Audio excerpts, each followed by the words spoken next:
Hi, and welcome to our podcast, Good Deeds Real Estate with a Mission. I'm Diane Davidson from the Fine Homes Group at Keller Williams. I'm here with Nicole Quinn. Bill is traveling in Austin, masterminding with Gary Keller. Very flattering. I'm sure Gary will pick up all sorts of tips from him. Today I really just thought of this morning because I was on a daily real estate conversations call, Zoom, that we have here in our Bedford Market Center, and we were talking about automated valuation models. Yes. So things like Zestimate is the most commonly used term. Yeah. Catchiest one for sure. Yes, exactly. Yeah. Although some people call it Z-estimate. I'm like, there's no hyphen, Zestimate. And you know how accurate those might or might not be. Yeah. Matter of fact, there's a story, and I probably should have pulled it up in preparation for this, but the CEO, I think it was, of Zillow many years ago, sold his personal residence for about 40% less than his estimate. Wow. Yeah. So, and Zillow was even quoted recently because they kind of but they ended up buying a bunch of things in this sort of moving up market, appreciating market, based on what their valuations were, and then realized they perhaps had overpaid a bit. So they had some backtracking to do. And it can really go in either direction. So we, because we, have a lot of transactions going on, Yep. We were able to kind of zero in on 3 different properties, the price for which we really can't divulge. Mm-hmm. Well, I shouldn't say, one of them is closed, so we can. Yes. Just to demonstrate that the Zestimate, the Redfin estimate of value, the MLS automated value, I think it's called RPR. Yes. None of them are right, and many of them are way off, and I'll even quote percentages because I was able to find this little teeny calculator to help me do the math. Just a small one. So, shall we? We shall. Okay. So there's a home in Bedford that is currently under contract. Mm-hmm. It was a quiet sale. It did not go into MLS, which, by the way, shameless plug, we are often able to put those things together. We have buyers who are looking and sellers who like to sell, and and both, I believe, are very happy with the price, the under contract price. It is upwards of $1 million, Okay. closer to $1.5 million than to $1 million, much. The Redfin estimate is only 81% of what the property is under contract for. Okay. The Zestimate is about 84% of what the property is under contract for. Okay. And the RPR through our regional MLS is 74% of what the property is under contract for. So way off. Way off. Conversely, a property, so that it's not always worth more than what the automated valuation models come up with. Here's one that's less. This is a property we closed in January for somewhere between 5 and 6, closer to 6. And even after the closed stats, Mm-hmm. the Redfin estimate is 30% more than the property closed for. Wow. Just those months ago.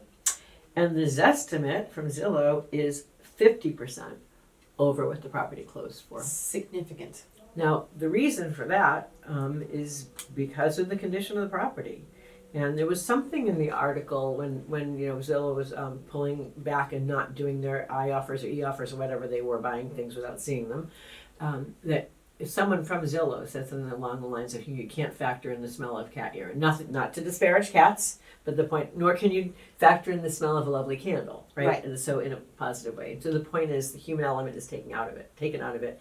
And I know you've heard me say this before, but if an offer, if a contract is a combination of price and terms, none of these numbers account for a closing and a seller being allowed to stay on their property for 3 months for free. Right? Or work that a seller might do to the property as a result of inspections. Yes. And so it's really, those would be maybe a reasonable margin of error, but these are way off.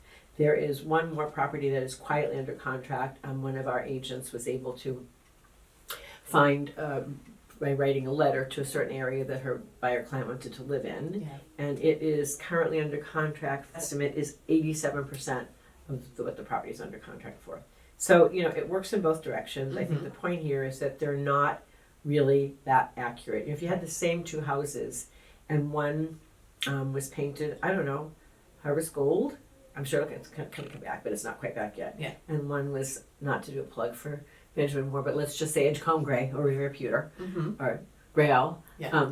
Anyway, with Simply White trim, although I hear that Chantilly lace is going Making a to comeback. usurp, Yeah. eclipse Simply White. Anyway, the point is that they could be the same exact square footage, they could be right next door to each other on the same acreage. They will not sell for the exact same price. Right. And so it can be very misleading. So that's kind of what I have to say about that. I didn't really leave any time for questions. It's okay. I feel very informed. That was one run-on sentence. No comments.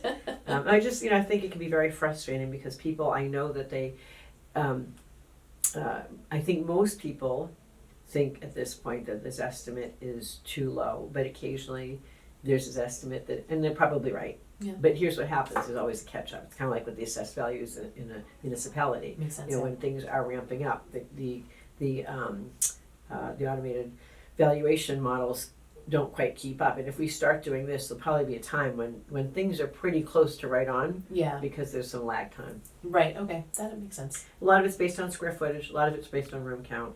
But it's just not. It's not an exact science. Yeah. I was thinking about it this morning when we were deciding to talk about this, and it's when you go to get life insurance, there are, and I should probably stay in my lane, but why start now after all these years? Anyway, you can get different prices for for basically the same or similar coverage, and I don't know if that's just a function of the actuaries that are working for a particular company or not. And I just, like I said, I'll stay out of that lane. So it's very interesting to me that these algorithms that these various companies use produce different results. Yeah. I would love to know what exactly they put into each of those different algorithms. Right. Yeah. Like a smoothie, right? Just Yeah, shake it up. exactly. There's your number. Exactly. And then also some of them have a range. So I think did I write down the range? Yes. So for one of these, where the Zestimate was in the low 9s for a property that closed in January for 570. The range was 859 to $1,010,000. As a real estate agent, if we tried to give someone that range, they would show us the door. I mean, we always speak in ranges because we never know exactly where something's going to sell. Yeah, And but that's wide. But that's really wide. Yeah. That's pretty iffy. Huge. I want to know more than that. Yeah.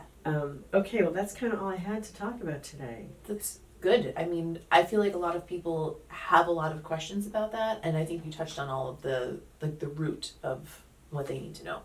So I guess what's missing here is anecdotal evidence. Yeah. Knowing the story behind the numbers. Yeah. And really the only way to find that out is to speak to a real estate agent, a realtor preferably, Yes. who is active in a particular market and who understands the numbers they're looking at. Yeah. Right? So we recently I had this revelation that when real estate agents look at comps, but they're looking at closed prices, or prices of property that's closed. And if it's closed recently, or if it's currently under contract, and it went under contract in a few days, one could basically assume that it's gone under contract for higher than the asking price. It's very probable.